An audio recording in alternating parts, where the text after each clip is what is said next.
BBA, BCA, BCom computer కోర్సులో 100% placement లభించే ఏకైక డిగ్రీ కాలేజ్ కూకట్పల్లిలోని I3 డిగ్రీ కాలేజ్ 83672152.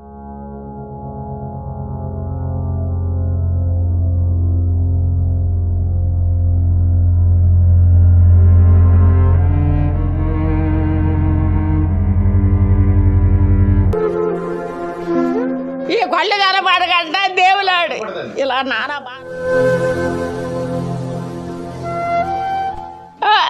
ఈ పేర మంచిది కాదు ఈ ఎండకి.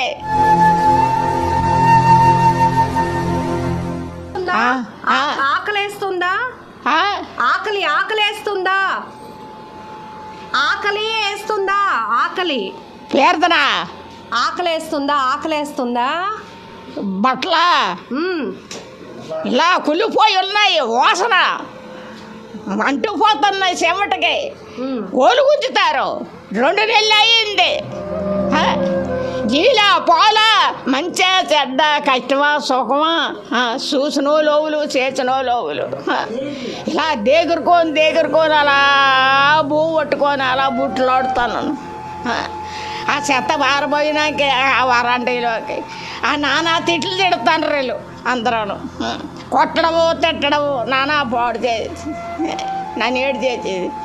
ఆ అమ్మ డాక్టర్ కాడికి తీసుకెళ్ళేది కాదు, నన్ను ఏడు చేసేది.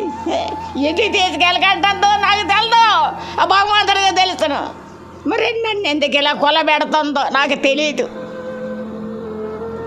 ఎందుకు ఇలాగా నన్ను నాశనం చేస్తుంది ఇలా కొగడబెట్టి. అమ్మ నన్ను ఏడు చేసేది, నన్ను చేసేది ఏమి లేదు. ప్రస్తుతం మనం ఆరిలోవలో ఉన్నటువంటి చిన్నగదిలి రామకృష్ణాపురంలో ఉన్న ఒక వృద్ధాశ్రమంలో ఉన్నాం.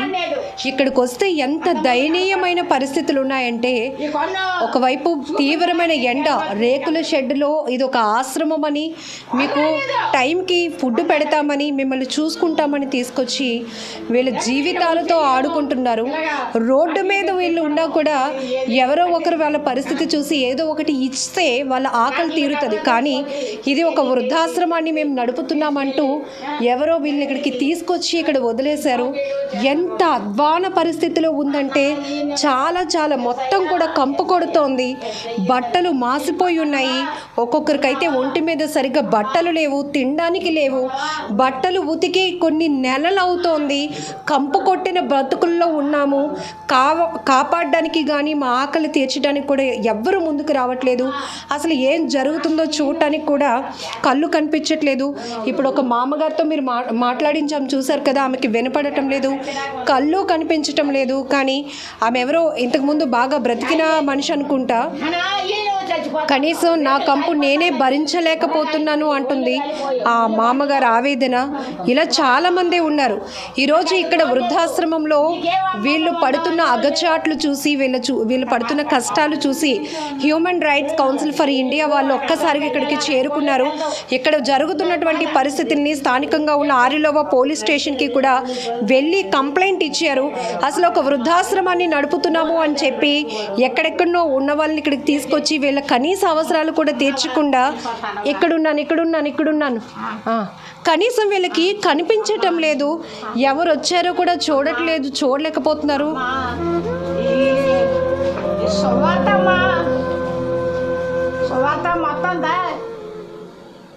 ఎవరు వచ్చారో, ఆమె చేతిలో ఎవరు చేయి పట్టి ఆమెను పలకరించారో కూడా తెలియలేని పరిస్థితిలో ఉన్నారు. ఒకరికి కూడా కళ్ళు కనిపించటం లేదు. ఆమె చెప్తోంది తన కంపు తనే భరించలేకపోతున్నాను, నన్ను ఇక్కడ వదిలేశారు అని చెప్పి. ఏంటి పెద్ద ఆయన ఉన్నారు, ఒకసారి మాట్లాడదాం. ఏంటి ఇది వృద్ధాశ్రమం అంటున్నారు, ఇక్కడేమో ఫ్యానులు లేవు, లైట్లు లేవు, పూర్తిగా ఎండ, రేకుల షెడ్డు, ఏమి అసలు బూజులు పట్టి ఉన్నటువంటి పరిస్థితులు ఉన్నాయి. ఇక్కడేమో వీళ్ళని ఇలా నిర్దాక్షిణ్యంగా వదిలేశారు. అసలు ఏం జరుగుతోంది ఇక్కడ? ఒకవేళ ఇలాంటి చాలా ట్రస్ట్లు ఉన్నాయి. వీళ్ళు ఎవరైనా చూసుకోలేకపోతే, వీళ్ళు ఎవరైనా ఒకవేళ వృద్ధాశ్రమాన్ని నడపలేకపోతే కనుక ఎవరికైనా అబ్జెప్పాలి, లేకపోతే అధికారులకు చెప్పాలి. కానీ వీళ్ళని ఇలా నిర్దాక్షిణ్యంగా అనాథలు జనరల్గానే ఎవరు లేక, వాళ్ళు ఏదో పని చేసుకొని పొట్ట నింపుకునే పరిస్థితి లేక, వయసు సహకరించిన పరిస్థితిలో ఉన్న వాళ్ళని ఇలా ఒక చీకటి గదిలో పెట్టేయడం ఎంతవరకు అసలు కరెక్ట్? ఇక్కడికి వస్తుంటే అసలు మనం ఎవరు మాట్లాడుతున్నామో, ఎవరు ఆమె చుట్టూ ఉన్నారో కూడా ఆ మామగారు తెలుసుకోలేకపోతున్నారు. పెద్దయినా మీ పేరు? నమస్తే. రామకృష్ణ. కొల్లూరు రామకృష్ణ. మీరు ఇక్కడే ఉంటున్నారా? అవునండి, అప్పుడు కీర్తి ఫౌండేషన్ అక్కడ నాలుగేళ్ళు ఉన్నాము. ఇక్కడికి వచ్చి సంవత్సరం అవుతుంది. మీకు ఎవరు లేరా? మా అన్నయ్య మా పెద్దనాన్న వాళ్ళు ఉన్నారు, పెద్దనాన్న గారి పిల్లలు ఉన్నారు. వాళ్ళు నెలకి 500 పంపిస్తారు ఖర్చులకి. మా ఫ్రెండ్ మొన్నటి దాకా చూసేవాళ్ళు, మా ఫ్రెండ్ చూసేవాడు. ఆయనకి కొద్దిగా లాస్ అయ్యి రైలు కంపెనీలో నన్ను ఆయన ఫ్రెండ్స్ ఆయన చూసుకోలేక నన్ను తీసుకొచ్చి ఇక్కడ పెట్టాడు. మా పాప నేను పాప మా పాప నడవలేదు. ఒక సైడ్ అంతా ఒక చెయ్యి ఒక కాలు, అంటే బ్రెయిన్ ఒక పాయింట్ పెరగలేదంట, అందుకని నడవలేదు. మాటలు బాగా చెప్పిద్ది, ఏదైనా అడిగితే చెప్పిద్ది. అది నేను ఆ పాపకి అన్నీ చూసుకుంటా ఉండే. బాత్రూమ్కి వెళ్తాను, పాస్కి అన్నం పెడతాం, ఏది పెట్టినా దగ్గరుండి కూర్చొని చేస్తాం. ఏంటి అసలు బూజులు పట్టుంది, వృద్ధాశ్రమం అంటున్నారు, బట్టలన్నీ కంపు కొడుతున్నాయి, అసలు లోపలికి రావడానికి కూడా చాలా వెళ్ళిపోయే వాళ్ళు ఎవరు లేరు. ఎవరు ఇక్కడ మిమ్మల్ని తీసుకొచ్చి జాయిన్ చేసుకున్నది? నన్ను ఆయన కుమార్ గారు ఇక్కడ పెట్టారు. తర్వాత ఏమో ఒక నెల నుంచి ఆయన తీసుకున్నారు, పాస్టమ్ గారు తీసుకున్నారు. సరిగ్గా ఇట్లా అప్పటి నుంచి ఇదే పరిస్థితి. ఎంతమంది ఉంటున్నారు ఇక్కడ? 4, నేను వీళ్ళిద్దరు, 4. భోజనం అది ఉందా అసలు? అదే ఎప్పుడో చేస్తారు, చూశారు కదా ఇందాక వచ్చారు. నేను వండి పెట్టుకునేవాడిని, భోజనం ఇంట్లోనే వండేవాడిని, కూరలు అన్నం. అది వద్దు నేనే వండి తీసుకొస్తాను, ఎక్కువ చేస్తున్నావు నీ ఇష్టానికి, పక్కన వాళ్ళు తీసుకెళ్ళిపోతున్నారు, వాళ్ళకి ఇచ్చేస్తున్నావు. నేనే వండుతాను, నువ్వు వండి పెట్టినప్పుడు నువ్వు తిను. ఒక్కోసారి 4ంటికి పంపిస్తారు. Human rights council for India వాళ్ళు కూడా ప్రతినిధులంతా ఇక్కడికి చేరుకున్నారు. ఏంటి అసలు ఈ వృద్ధాశ్రమంలో ఇక్కడ ఉంటున్న వీళ్ళ పరిస్థితులు ఏంటి? నిజానికి అందరూ ఉన్నా కూడా లేని వాళ్ళ బ్రతుకులు ఒక విధంగా ఉంటే, ఈ సమయంలో ఇలాంటి వయసులో ఉన్నారు వీళ్ళు. కనీసం ఏదైనా పని చేసుకొని ఆ పూటకి పొట్ట నింపుకుందామన్నా కూడా ఏమాత్రం సహకరించలేని వయసులో ఉన్నవాళ్ళు. వీళ్ళంతా ఎక్కడికి వెళ్తారు? కావాలంటే ప్రభుత్వ పరంగా నడుపుతున్నటువంటి చాలా ఆశ్రమాలు ఉన్నాయి. ఒకవేళ వీళ్ళే రన్ చేయలేకపోతే, అంత ఆర్థిక స్తోమత వాళ్ళకు లేకపోతే అధికారులకో ఎవరికో అప్పచెప్పాలి. కానీ ఇంకా దుర్భరంగా వాళ్ళ జీవితాన్ని మార్చేసే హక్కు ఎవరిచ్చారు వీళ్ళకి? అసలు ఇప్పటికీ కూడా వీళ్ళంటూ రాకపోతే, వీళ్ళు తెలుసుకొని రాకపోతే ఇక్కడ కొన్ని సవాలు కనిపించేవేమో అనిపిస్తోంది. ఇక్కడికి వస్తే పూర్తిగా బూజు పట్టింది, ఉక్కబోస్తోంది, కంపు కొడుతుంది మొత్తం ఇల్లంతా. తిని చాలా రోజులు అవుతుంది అంటుంది ఆ మామగారు. దాదాపు ఒక 70 ఏళ్ళు పైనే ఉంటాయి ఆమెకి. ఇక్కడ వదిలేశారు. ఎక్కడున్నానో కూడా నాకు కళ్ళు కనిపించట్లేదు, ఎవరు వస్తున్నారో ఎవరు పలకరిస్తున్నారో కూడా తెలీదు, వచ్చిన వాళ్ళు ఏమైనా తెస్తున్నారా కడుపు నింపుకోవడానికి అని ఆ మామగారు ఆవేదన. ఒకసారి వీళ్ళతో మాట్లాడదాం. ఏంటండి ఇలా పరిస్థితి ఉంది, ఎవరు మీకు ఇన్ఫార్మ్ చేశారు ఇక్కడ ఒక ఆశ్రమం అంటూ ఉందని? ఇక్కడ లోకల్లో human rights council for India అనే సంస్థ ద్వారా మీడియాలో ఉన్నటువంటి వ్యక్తి రాజుగారు అని, ఆయన ఇక్కడ లోకల్లో ఉంటారండి. ఆయనలాగా ఆశ్రమంలో ఈ విధంగా జరుగుతుందని ఆయన వచ్చి వీళ్ళ దగ్గర వీడియో స్టేట్మెంట్ తీసుకొని సంస్థకి ఇన్ఫార్మ్ చేయడం జరిగింది. మేము ఇక్కడికి వచ్చి చూస్తే వృద్ధులు చాలా దయనీయమైన పరిస్థితుల్లో ఉన్నారు. ఒక రకమైనటువంటి వాసన, వాళ్ళకి స్నానాలు లేవు, భోజనాలు లేవు అని చెప్పిన వాళ్ళే చెప్పడం జరిగింది. మా సంస్థ నుంచి మేమేం చేసామంటే ఆర్లో పోలీస్ స్టేషన్లో సంస్థ తరపున సంస్థ లెటర్ యాడ్ మీద ఒక కంప్లైంట్ ఇవ్వడం జరిగింది. ఆర్లో పోలీసు వారు సంబంధిత వ్యక్తులను పిలిచారు. వాళ్ళు ఏమని చెప్తున్నారంటే, ఇది కేవలం సంస్థ ఒకప్పుడు రన్ చేసేవాళ్ళు, వాళ్ళు మాకు అప్పచెప్పి వెళ్ళిపోయి ఇక్కడ రెంట్కి తీసుకొని అద్దె కూడా కట్టకుండా వెళ్ళిపోయారు వాళ్ళు అని కుమార్ అనే వ్యక్తి పేరు వాళ్ళు చెప్తున్నారు. ఇక్కడ ఏం జరుగుతుందో తెలియదు కానీ ఇలా వృద్ధాశ్రమాల పేరుతో లోకల్ ఫండింగ్ కోసం అని చెప్పని చిల్లర దందాలు చేసేటువంటి వృద్ధుల్ని ఈ రకంగా బాధ పెడతాం అనేది చాలా దయనీయమైన పరిస్థితి. ఖచ్చితంగా ఇటువంటి కర్మ ఖచ్చితంగా అనుభవిస్తారు వాళ్ళు. కానీ ఏదైనా సరే మేము చెప్పేది ఒకటే, ఏ సమస్య ఉన్నా సరే హ్యూమన్ రైట్స్ కౌన్సిల్ ఫర్ ఇండియాకి మీరు తెలియపరిస్తే మేము అందుబాటులో ఉంటాము. సమస్య మీది, పరిష్కారం మాది. ఎటువంటి సమస్య మీ ప్రజలకు ఏదున్నా సరే మేము అందుబాటులో ఉంటాము. మా టీం కంపల్సరీగా వస్తుంది. హ్యూమన్ రైట్స్ కౌన్సిల్ వాళ్ళు కానీ సుమన్ టీవీ కానీ ఇది ఒక స్ట్రింగ్ ఆపరేషన్లా ముందుకెళ్ళాలి. ఇలాంటి వాళ్ళని ఉపేక్షించడానికి అసలు అసలు లేదు. ఎందుకంటే ఈ పరిస్థితి ఎవరో ఒకరి ద్వారా బయటకు వచ్చింది కాబట్టి ఇప్పుడు వీళ్ళని ఇప్పుడు ఈ టైంలో నేను వీళ్ళని ప్రొటెక్ట్ చేయగలుగుతున్నాం. ఒక మంచి లయోలా వృద్ధాశ్రమం అని చెప్పి ప్రకాష్ గారు రన్ చేస్తున్నటువంటి ఆశ్రమానికి వీళ్ళందరినీ ఇప్పుడు తరలించబోతున్నాం, షిఫ్ట్ చేస్తాం. ఖచ్చితంగా అక్కడ వాళ్ళకి మంచి షెల్టర్ ఉంటుంది. కానీ ఇలా దొంగ చాటుగా ఆశ్రమాల పేరుతో నడుపుతూ వాళ్ళు డబ్బులు సంపాదించుకుంటూ ఇలాంటి వాళ్ళని చాలా దుర్భరంగా పరిస్థితులు క్రియేట్ చేస్తున్న వాళ్ళు ఏం చేయాలి మీరే చెప్పండి. ఖచ్చితంగా వీళ్ళందరికీ కూడా ఒక షెల్టర్ ఇద్దాం. ఇది ఎవరైతే రన్ చేస్తూ వీళ్ళని ఇలా వదిలేశారో మేడం, ఇలాంటి వాళ్ళతో ఎంతో మందిని కూడా ఇలాగా ఎంతమంది జీవితాలను నాశనం చేస్తారు. వాళ్ళ డబ్బు కోసం, వాళ్ళ పేర్ల కోసం, వాళ్ళ జలసాల కోసం ఇలాంటి పేదలకు ఇంత అన్యాయం చేస్తున్నారు. వీళ్ళు మాత్రం ఎట్టి పరిస్థితి వదిలే ప్రసక్తే లేదు సార్. హలో, కీర్తి ఫౌండేషన్ అండి. నేను టీచర్ జాబ్ చేస్తున్నానండి. మా బాబు ఒక్కడే, యాక్చువల్లీ డివోర్స్ అనమాట. నేను బాబుతో పాటు వెళ్ళిపోదామని అనుకుంటున్నాను. అంటే అత్తయ్య గారు ఒక్కరు మాతో ఉంటారు. ఆమెను ఇంకా షిఫ్ట్ చేయడం అనేది మాకు కొంచెం కష్టం అవుతుంది. నేను ఫౌండేషన్లో ఏమైనా పెట్టడానికి అవుతుందా ఏంటి ప్రాసెస్? జాయిన్ చేయడం కోసం అడుగుతున్నారండి. అవునండి, అవునండి. ఆవిడ వయసు ఎంత ఉంటుందండి? 64 అండి. యాక్టివ్గానే ఉంటారు. కాకపోతే ఏంటంటే మేము ఇంకా బాబు నేను ఉందామని వేరే చోట అత్తగారిని కొంచెం బాగా చూసుకునేది ఏదైనా ఉంది అంటే నియర్ బై అంటే ఎవరో చెప్పారు మౌత్ టాక్లో, ఇప్పుడు ఏదో అడ్వర్టైజ్మెంట్లో చూశానండి. సో అందుకని నేను ఒకసారి మిమ్మల్ని సంప్రదిస్తున్నాను. ఎక్కడండి, ఎక్కడి నుంచి మాట్లాడుతున్నారు? నేను సీతమ్మ దార అండి ఉండేది. అది ప్రాసెస్ ఏంటండి? మనం ఏమైనా పే చేయాల్సి ఉంటుందా లేకపోతే ఏంటి? అంటే తనకి నీడ్స్ అన్నీ నేను ఇచ్చేస్తూ ఉంటాను, కొంచెం బట్టలు కానీ ఇవన్నీ. ప్రస్తుతానికి అయితే మనది ఆర్ఫనేజ్ హోమ్ అండి, ఓల్డ్ ఏజ్ హోమ్ లేదు. మన దగ్గర అయితే ప్రస్తుతానికి ఓల్డ్ ఏజ్ వాళ్ళకి అవకాశం లేదండి. ఓకే, ఎక్కడైనా సరే ఓల్డ్ ఏజ్ హోమ్ ఉంటే ఒకసారి ట్రై చేయండి మేడం. ఓకే, ఆర్ఫనేజ్ హోమ్ ఉందండి. Okay okay. అవునండి. బాబు బర్త్డే ఉందండి, వాళ్ళకి మనం సర్వీస్ కూడా చేయాలి. సరే నేను మిమ్మల్ని కాంటాక్ట్ మనము ఎట్లా ప్రొవైడ్ చేయొచ్చు, వాళ్ళకి ఒక పూట భోజనం పెడదాం అనుకుంటున్నాను పిల్లలకి. Okay, thank you madam. ఎప్పుడు మేడం బర్త్డే? 18th అండి, జూలై 18th. వచ్చే నెల మేడం? అవునండి. 1 డే మేడం, ఒక పూట మేడం? ఒక పూట పెడదామని. ఒక పూట అంటే నాన్ వెజ్ మేడం, వెజ్జా?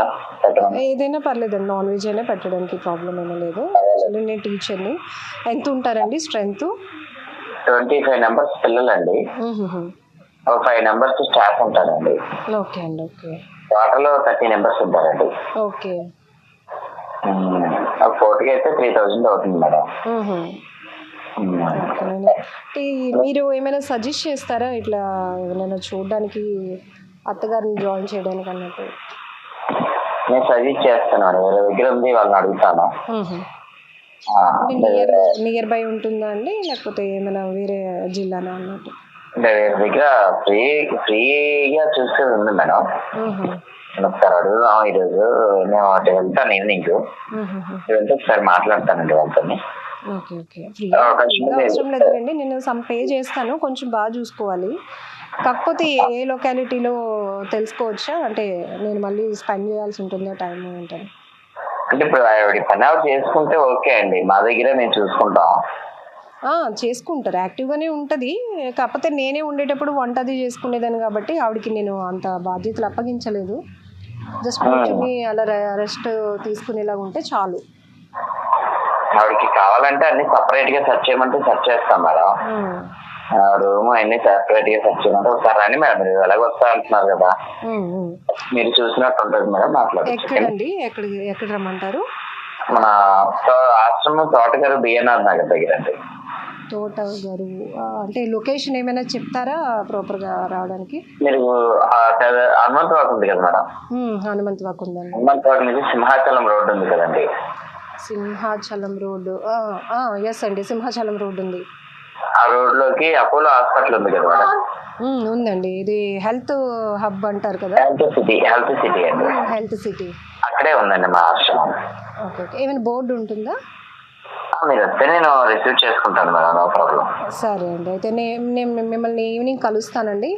ఈవినింగ్ కలిసిన అతని ఇట్లా పెట్టేస్తే నేను ఫ్రీ అయిపోతాను, వెళ్ళిపోదామని. సార్ ఆవిడని కూడా తీసుకుంటాండి మేడం. అలాగే అండి. ఓకే, థ్యాంక్ యూ అండి. ఓకే అండి. ఇది పరిస్థితులు. ఇప్పుడు నేను ఇక్కడ అసలు భాగోతం ఇక్కడ చూద్దాం ఒకసారి. ఒక నిమిషం సార్. ఎల్ఏ కుమార్ అని ఉంది, ఒక 3 నెంబర్లు ఇచ్చారు, ఆఫీస్ నెంబర్ అని 9052004441. Paytm, Google pay and PhonePe number సపరేట్గా ఇచ్చారు. కీర్తి ఫౌండేషన్ ముఖ్య గమనిక ఏంటంటే అనాథ వృద్ధులకు, బాలలకు మా ఆశ్రమం వద్ద ఉచిత వసతి కల్పిస్తారు. ధన రూపైన, వస్త్ర రూపైన సహాయం చేయదలిచిన వారు ఈ పైన ఇచ్చారు కదా 3 నెంబర్లు, ఆ నెంబర్ని సంప్రదించాలంట. ఇక్కడ అడ్వర్టైజ్మెంట్లు చూడండి, నేనున్నానని వృద్ధులు అభాగ్యుల సేవలు కీర్తి ఫౌండేషన్. ఇప్పుడు మనం చూసాం కదా ఆ కీర్తి ఫౌండేషన్ వ్యవహారం ఏంటో, భాగోతం ఏంటో. ఇది పరిస్థితి. ఊరకనే ఏదో ఫోన్లు కనిపిస్తున్నాయి, ఇంట్లో పెద్దవాళ్ళు మనకు ఒక బాధ్యతగా కాకుండా వాళ్ళని ఒక బరువుగా భావించి ఫౌండేషన్లో వేసేస్తే చక్కగా చూసేసుకుంటారు. ఇలాంటి ఆలోచనలు దయచేసి తీసేయండి. ఎందుకంటే చాలా సందర్భాల్లో వృద్ధాశ్రమాల్లో ఉన్నటువంటి పరిస్థితులు ఏంటో సుమన్ టీవీ మీకు కళ్ళకు కట్టినట్లు చూపింది. ఏదో ఒక ఏరియాలోనే కాదు, అనేక ఏరియాల్లో అనేక ఫౌండేషన్స్ ఇక్కడ ట్రస్ట్ సేవ పేరుతో చేస్తున్నటువంటి భాగోతాలు ఇవి. చూశారు కదా, అక్కడ మాకు ఒక ఫౌండేషన్ ఉంది, మేము అక్కడ బాగా చూసుకోగలుగుతామని ఆయన ఎవరు గర్వంగా చెప్పలేదు. కాకపోతే ఆవిడ నడిచేదైతే మేము చూసుకుంటాము, మీరు ఏమైనా డబ్బులు ఇవ్వగలిగితే స్పెషల్ కేర్ కూడా తీసుకుంటాము, స్పెషల్ ఫెసిలిటీస్ కూడా ఇస్తామంటున్నారు. ఇక్కడ ఉన్న 4 ఉన్నటువంటి వృద్ధాశ్రమాన్ని వీళ్ళు సరిగా చూసుకోలేని వాళ్ళు ఇంకెక్కడో ఆర్ఫనేజ్ అనాథాశ్రమాన్ని కూడా నడుపుతున్నారు అని చెప్తున్నారు.